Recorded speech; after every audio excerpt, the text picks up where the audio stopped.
to Shop Talk. We're looking at one of my favorite chainsaws. That's a McCulloch Super Pro 81, very popular in the 70s.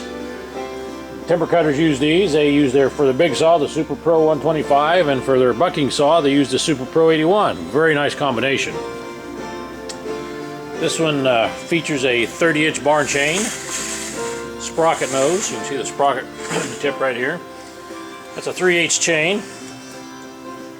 Skip sequence, spacing between the teeth, and a chisel tooth. You can see it's got a square corner to it. That's how you determine if it's a chisel bit. Take a look at some of the features it has. It's got an automatic and manual oiler.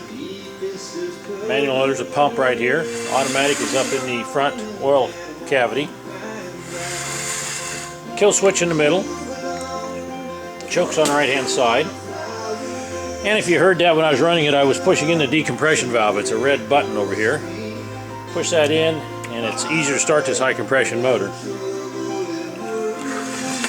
It is rubber mounted. Was a very popular feature in the 70s. Wrap handlebar. Very large falling spike. See that? Isn't that a nice one? You won't see that every day.